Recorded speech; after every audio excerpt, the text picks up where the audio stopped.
अस्सलाम वालेकुम students, welcome back again. मैं मोहम्मद वकास हूँ, your chemistry teacher, and this is your channel MWS chemistry.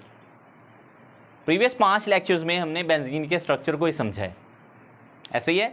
और आज के इस छठे लेक्चर में हम देखेंगे बेंजीन को हम कैसे प्रिपेयर कर सकते हैं on large scale, industrial scale and on laboratory scale, यानी प्रेपरेशन इन लेबॉर्ट्री।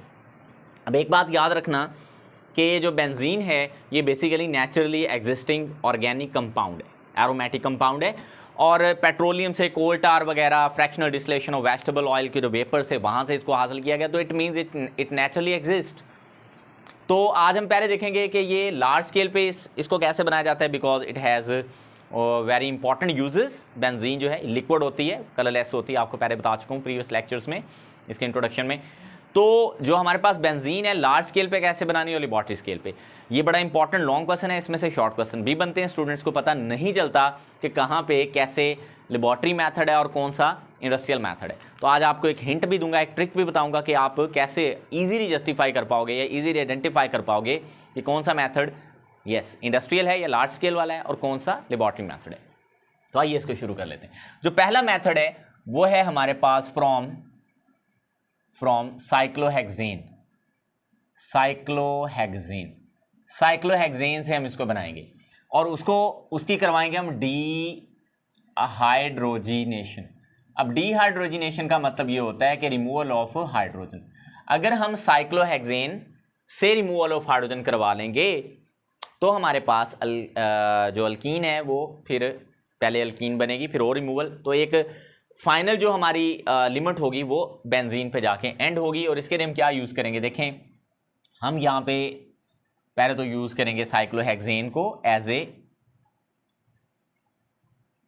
ठीक है, रीजेंट या रिएक्टेंट, और इसमें हम डालेंगे, क्या डालेंगे इसमें, वैसे तो रीजेंट और रिएक्टेंट में फ़र्क होता है, अभी बताता हूँ आपको। इसमें हम डालेंगे प्लैटिनम या प्लैडियम, ठीक है, और इसको हीट करेंगे 250 डिग्री सेंटीग्रेड पर। तो देखो जो साइक्लोहेक्सेन होती है ना, इसका फॉर्मूला आता है C6H6 H12।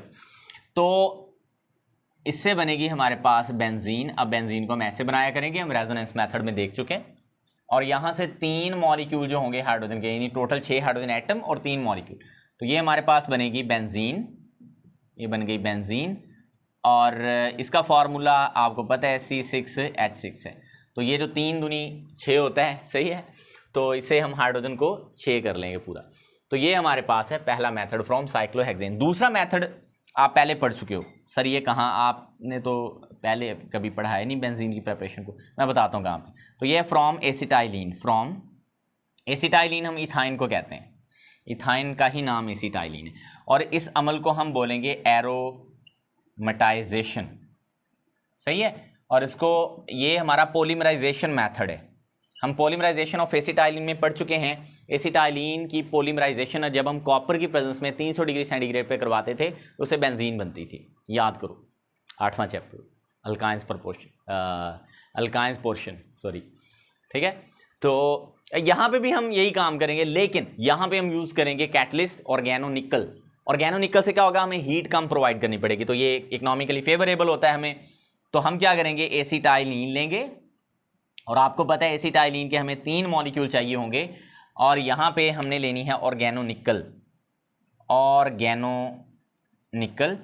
यानी बेसिकली तो हमने यहाँ पे बेंजीन प्रिपेयर करनी। ये कैटलिस्ट है और इसको हीट हम करेंगे 70 डिग्री सेंटीग्रेड पर, तो हमारे पास बेंजीन बन के आएगी, ठीक है। तो ये हमारे पास बेंजीन बन गई। अभी तक जो दोनों मैंने मेथड लिखे ना बेंजीन को बनाने के, इसमें मैंने स्टार्ट में कहीं पे बेंजीन रिंग नहीं लिया। अगर हम स्टार्ट में ही बेंजीन रिंग लेते हैं, लाइक अगर मैं फिनोल से बोलूँ, फिनोल से, है ना, फिनोल से बेंजीन कैसे बनेगी, तो इसके शुरू में ये देखो फिनोल में ऑलरेडी बेंजीन रिंग मौजूद है। जब हम देखो, यही डिस्टिंग्विश करने का मेथड होता है। हमें कैसे पता चलेगा हम लेबॉर्ट्री में बेंजीन को तैयार करें, अगर तो आप अपने रिएक्टेंट को ऑलरेडी बेंजीन रिंग ले रहे हो, उसके ऊपर कुछ भी लगा हुआ है, तो जैसे फिनोल मैंने ली, तो फिर तो आपका वो लेबॉर्ट्री मेथड होगा। और अगर आप जो शुरू कर रहे हो वो बेंजीन रिंग से नहीं है, तो फिर वो इंडस्ट्रियल मेथड होगा, ये आइडेंटिफाई करना। लाइक इसमें जब हम जिंक डालेंगे, जिंक, तो इससे बनेगी हमारे पास बेंजीन और ZnO, ठीक है। तो ये जो हमने मेथड देखा, ये हीट के लिए मैंने लिखा साइन, तो ये जो मेथड देखा इसमें ऑलरेडी बेंजीन रिंग थी, इट मींस ये लेबोरेटरी मेथड है। मतलब मैं एक और आपको बताता हूँ, लाइक हम इसको बना सकते हैं from benzene sulphonic acid, benzene sulphonic acid. अब ये जो बेंजीन सल्फोनिक एसिड है, ये क्या होता है, ये ऐसे ही बेंजीन रिंग होती है और उसके ऊपर SO3H होता है, ये इसको हम पढ़ते हैं बेंजीन सल्फोनिक एसिड। इसका हम वाटर के साथ रिएक्शन करवाएंगे, HOH के साथ, in the presence of hydrochloric acid, और इसको हम बॉयल करेंगे, आई थिंक, हाँ जी बॉयल करना होता है। और इससे एक मिनट मुझे चेक कर लेने दें कि बॉयल ही करना होता है, और इसमें बनेगा साथ H2SO4। Let me check this out कि इसको बॉयल करना है या नहीं करना, फिर आप कहोगे कि सर ने हमें गलत बता दिया था, है ना। हाँ जी बॉयल करना है जी, बिल्कुल करना है। ओके, तो ये जो दोनों मेथड मैंने आपको बताए ना, ये वाला और ये वाला, इसमें ऑलरेडी बेंजीन रिंग स्टार्ट में ही हमने ले ली, तो that is why these are called laboratory method. अभी मैंने 2 लिखे हैं, इधर भी अभी मैंने 2 लिखे हैं, ठीक है। तो सर आप मिक्स क्यों कर रहे हैं? मिक्स इसलिए कर रहा हूँ आपको समझ आ जाए कि दोनों में से लेबोरेटरी मेथड कौन सा है और दोनों में से इंडस्ट्रियल मेथड कौन सा है। तो देखो यहाँ जब हमने स्टार्ट लिया है, रिएक्टेंट जो हमने लिए हैं उसमें बेंजीन रिंग आपको नहीं नजर आ रही है, और अगर स्टार्ट में आपको बेंजीन रिंग नजर आएगी देन वो हमारे लेबोरेटरी मेथड होंगे। तो ये रट्टा ही है एक किस्म का, इसको रट्टा ही मारना पड़ेगा, इसमें ऐसे तो कॉन्सेप्ट कम है, जहां पे होगा मैं आपको बताता हूँ। इसके बाद इसका जो बनाने का तीसरा मेथड है हमारा इंडस्ट्रियल स्केल पर, वो है फ्रॉम पेट्रोलियम। अब पेट्रोलियम जो है वो मुख्तलिफ हम ले सकते हैं, लेकिन यहाँ पे स्पेसिफिकली जो पेट्रोलियम हम लेंगे वो N-हेक्सेन होगी, या हम यहाँ पे N-हेप्टेन लेकर बेंजीन की बजाय टोलुइन भी बना सकते हैं, which is the derivative of benzene. तो जो हमारे पास N-हेक्सेन है ना बच्चों, ये basically open chain, straight chain aliphatic hydrocarbon है, और ये ब्रांच्ड आपने नहीं लेना, N-हेक्सेन लेना है। बेसिकली N-हेक्सेन तो सिंपल ऐसे स्ट्रेट चेन ही होगा। तो यहाँ पे बच्चों को लगता है कि शायद हमने इसको कोई ब्रांच चेन बना दिया है ना, लेकिन ऐसा होता नहीं है। ऐसा हमें लगता ज़रूर है लेकिन ऐसा होता नहीं है। मैं बताता हूँ कैसे। इसमें गिनो कितने कार्बन है, 6, 1 2 3 4 5 6। तो कहीं पे भी हम ब्रांचिंग नहीं बनाएंगे, कहीं पे भी हम ब्रांचिंग नहीं बनाएंगे। पहले और आखिरी कार्बन पे तो मिथाइल आएगा, फिर ये मिथाइलिन ग्रुप आएंगे सारे ऐसे। तो अब आप देख लो कहीं पे भी ब्रांचिंग नहीं है। ब्रांचिंग इस सूरत में होती कि यहाँ से मैं ऐसे आगे कोई मिथाइल ग्रुप निकाला होता, ये ब्रांचिंग है, सही है। तो ऐसा कहीं पे भी कोई सीन नहीं है। तो ये N-हेक्सेन है, आप इसमें कार्बन गिन लो 6 हैं। मैंने बेंजीन की पैटर्न से इसलिए बना दिया क्योंकि हम इससे बेंजीन बनाना चाहते हैं, आप इसको सीधा करके भी बना सकते हो। तो इसमें आपने डालना है कैटलिस्ट। देखो अब देखो ये जो हम लिया ना N-हेक्सेन या N-हेप्टेन, इसकी डीहाइड्रोजिनेशन करनी है हमने, इसमें से हाइड्रोजन को रिमूव करना है जैसे यहाँ पे किया था, सही है। तो ये डीहाइड्रोजिनेशन करवाने के लिए हमें कैटलिस्ट जो चाहिए वो यहाँ आपने लिख लेने हैं। इसमें हमें चाहिए chromium oxide Cr2O3, alumina Al2O3, और हमें इसमें चाहिए सिलिका SiO2। और इसको हमने हीट करना है तकरीबन 500 डिग्री सेंटीग्रेड पर, 500 डिग्री सेंटीग्रेड। तो हीट भी यहाँ पे हमें चाहिए होगी। तो फाइनली हमारे पास यहाँ पे बन के आ जाएगी बेंजीन, ठीक है। और कितने हाइड्रोजन रिमूव होंगे, ये बड़ी इंपॉर्टेंट बात है। अगर हम N-हेक्सेन की बात करें, N-हेक्सेन का बच्चों फॉर्मूला है C6H14। साइक्लोहेक्सेन में 2 हाइड्रोजन कम थे, ये देखो वो था C6H12, यहाँ पे क्या C6H14। तो यहाँ जो बेंजीन बनी है दैट इज C6H6। तो देखो कितने हाइड्रोजन हमें यहाँ और अभी बाहर निकले होंगे, तो 14 और 6, तो 14 में से 6 माइनस करो तो जवाब 8 आएगा। तो 8 हाइड्रोजन को लिखने के लिए हम लिखेंगे 4H2। I really hope students you got this point. आसान था। अब अगर इसी को हमने N-हेप्टेन बनाना होता तो मैं यहाँ पे क्या करता, CH2 लिखता और एक और मिथाइल ग्रुप इसमें ले आता, यानी एक और कार्बन। तो अब ये N-हेक्सेन की बजाय क्या बन गई, N-हेप्टेन। तो इसमें 7 कार्बन होंगे और 16 इसमें हाइड्रोजन होंगे। ऑलराइट, 7 कार्बन होंगे, 16 हाइड्रोजन होंगे। तो यहां सिर्फ ये होगा कि टोलुइन बनेगी, बेंजीन की जगह क्या बनेगी फिर टोलुइन। अब टोलुइन क्यों बनेगी, अब टोलुइन में कितने कार्बन है गिनो, 7 कार्बन है। बेंजीन में 6 हाइड्रोजन होते हैं ना, शायद 7 क्यों है, ये भी एक 7वां कार्बन। बेंजीन में टोटल 6 हाइड्रोजन होते हैं, ऐसे ही है। अब जहां पे ये टॉलोइन लगा है वो हाइड्रोजन कम कर दो, पीछे 5 बच गए, 5 में ये 3 ऐड करो तो 8 इसमें हाइड्रोजन है। नहीं समझ आई ना? देखो मैं दोबारा बता देता हूं, बेंजीन में टोटल कितने कार्बन हाइड्रोजन होते हैं? 6। यहां से एक हाइड्रोजन हटा था, उसकी जगह मिथाइल ग्रुप आया था, तो पीछे बच गए थे 5 हाइड्रोजन, तो ये 3 हाइड्रोजन बाहर भी मौजूद है, तो C7H8 इसका फॉर्मूला हमारे पास बन के आया। अच्छा, अब अगर आप देखो यहाँ पे हाइड्रोजन कितने थे? 16, तो यहाँ पे कितने? 8, तो बाकी कितने बचे? फिर 4, तो ये भी ऐसे ही होगा। तो ये जो दोनों मेथड हैं, एन हेप्टेन और एन हेक्सेन, ये एक ही कैटेगरी में आते हैं। एक से टॉलोइन बनेगी और एक से बेंजीन बनेगी। बेंजीन तब बनेगी जब हम एन हेक्सेन लेंगे, और टॉलोइन तब बनेगी जब हम एन हेप्टेन लेंगे। तो ये हमारे पास 3 मेथड हो गए जो हमने इंडस्ट्री में यूज किए, ठीक है, इंडस्ट्री में बनाने के लिए बेंजीन को, और 2 मेथड इनमें से हो गए जो हमने कहाँ यूज किए? लेबोरेटरी में। 2 मेथड लेबोरेटरी वाले और हैं, वो जल्दी से हम देख लेते हैं।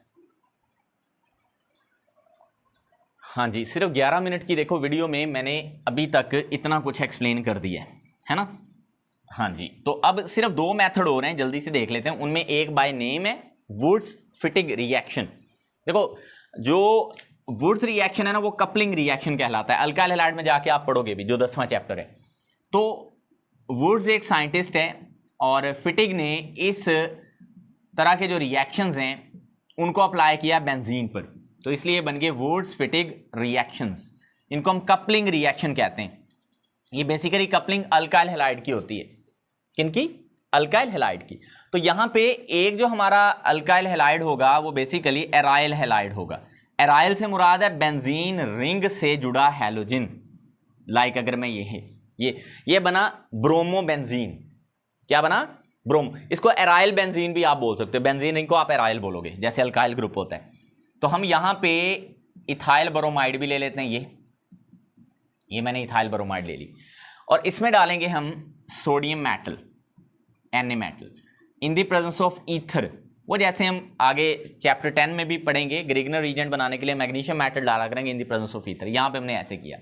तो ये 2 मोल ले लें बैलेंस करने के लिए, क्योंकि ये 2 मोल सोडियम 2 ब्रोमीन से आपस से इनमें से रिएक्ट करेगी, तो ये 2NaBr बन जाएगी। पता नहीं क्या बोली जा रहा हूँ मैं तो 2NaBr, और यहाँ जो बेंजीन रिंग है इसके ऊपर ये इथाइल ग्रुप पूरा फिट हो जाएगा।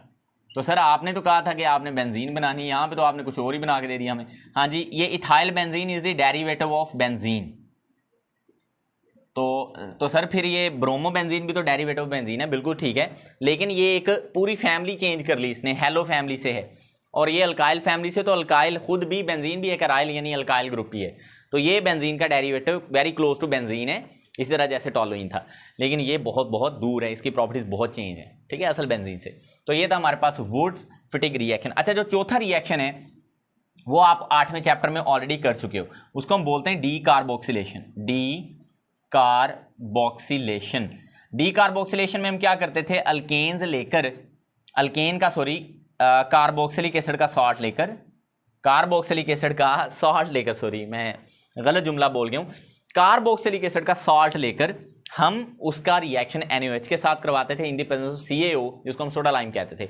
अगर आपको नहीं याद तो आप दोबारा उसको याद कर सकते हो, ठीक है, या वीडियो देख सकते हो।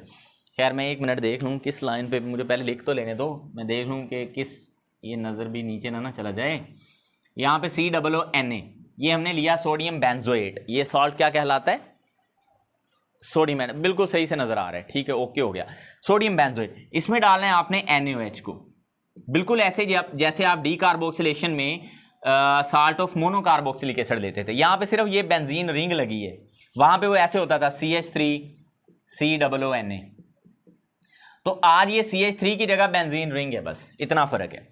तो आपने इसमें डालना है CaO और इसको करना है हीट, तो फिर इससे बन जानी है, देखो मैं आपको बताता हूँ अभी अब क्या होना है। ये जो Na है ये वाला, और ये जो Na है ये बनेगा मिलके Na2, है ना। ये COO और ये O कितने हो गए? शाबाश सर जी 3। देखो Na2CO3 बन गया, फिर पीछे बचा एक, क्या? हाइड्रोजन। वो जो हाइड्रोजन है ना वो यहां जाके लगेगा, तो सर ये तो बाहर को आ गया, एक हाइड्रोजन बढ़ गया, नहीं, इस बेंजीन रिंग में 5 हाइड्रोजन थे, क्योंकि छठे की जगह ये पूरा ग्रुप लगा था, तो वो ये हाइड्रोजन यहां ऐड होगा। आई रियली होप कि आपको ये वीडियो अच्छी लगी है, मुझे पूरा यकीन है अच्छी लगी होगी। शॉर्ट सी वीडियो में मैंने सारा कुछ आपके सामने एक्सप्लेन करके रख दिया। इसको जितनी दफ़ा आप प्रैक्टिस करोगे ये उतना ही कम है, सही है। इसको बार बार प्रैक्टिस करें, इसको लिख के देखें। और केमिस्ट्री सेकेंड ईयर को याद करने का या जो ऑर्गेनिक केमिस्ट्री उसको याद करने का बेस्ट तरीका यही है कि आप इसकी बार बार लिख के प्रैक्टिस करें। अल्लाह हाफिज़।